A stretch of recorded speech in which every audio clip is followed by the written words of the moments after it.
안녕하세요. 애플 마스크이에요.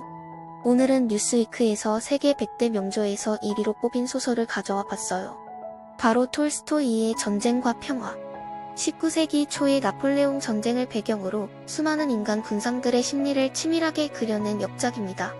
총 4권으로 번역되어 나와 있는데 저는 3권까지 읽은 상태지만 중간 리뷰를 남겨봅니다. 그럼 시작해볼게요. 전쟁과 평화.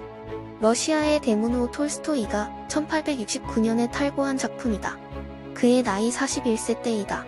그러니까 40이 되지 않는 나이에 작품을 쓰기 시작해서 40을 갓 넘어 완성한 작품이다. 우리에게 널리 알려진 또 다른 그의 작품 안나 카레니나는 그로부터 약 10년 뒤인 1878년에 발표된다. 당시 그의 나이 50세 때이다. 이 소설에서 제목에서 말하는 전쟁은 나폴레옹 전쟁을 이른다.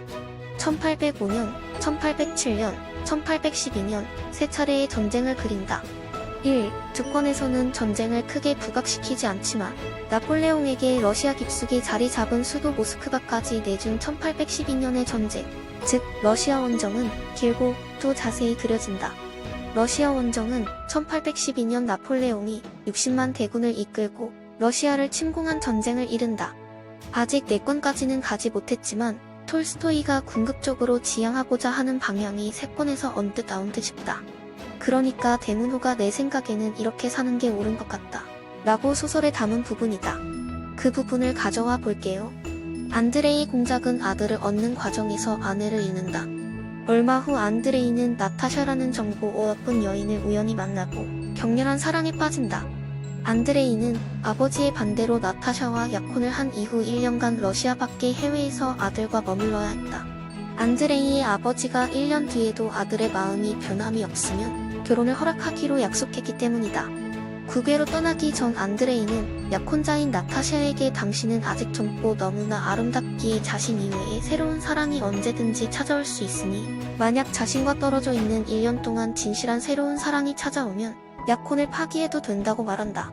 나타샤는 그럴 리 없다고 말하지만 몇 개월 뒤 나타샤는 아나톨이라는 자신과 별다른 나이 차이가 나지 않는 젊고 잘생긴 아나톨을 만나 격렬한 사랑에 빠진다.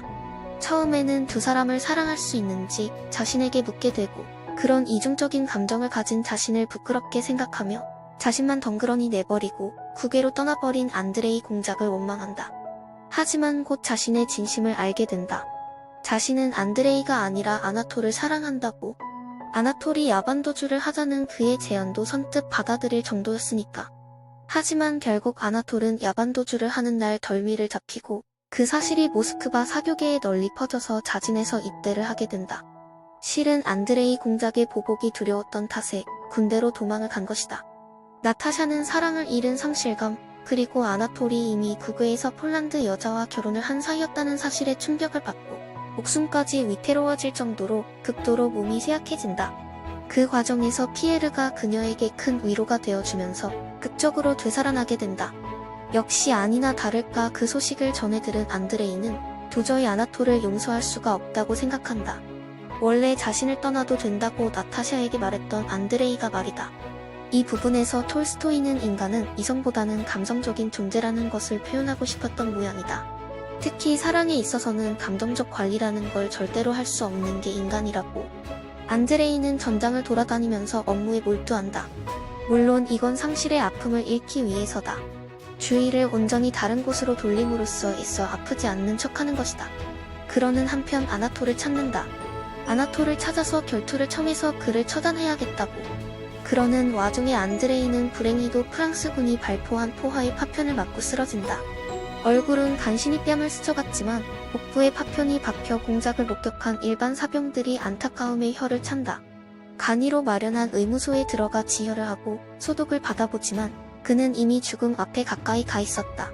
그 순간 건너편에서 그의 연적 아나톨이 한쪽 다리를 잃고 신음하고 있다.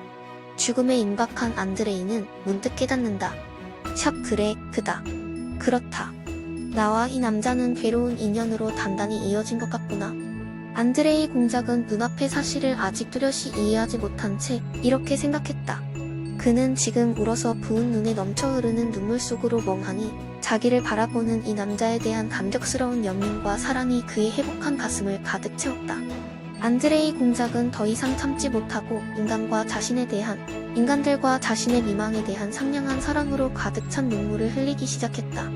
연민, 형제에 대한 사랑, 사랑하는 사람에 대한 사랑, 우리를 증오하는 자에 대한 사랑, 적에 대한 사랑 그렇다. 이것이야말로 하느님이 지상에 설파하신 사랑이고 공작용의 마리아가 가르쳐 주었지만 이해하지 못했던 사랑이다. 그래서 나는 삶의 미련이 있었던 것이고 만약 내가 살 수 있다면 이것이야말로 내게 남은 유일한 것일 것이다.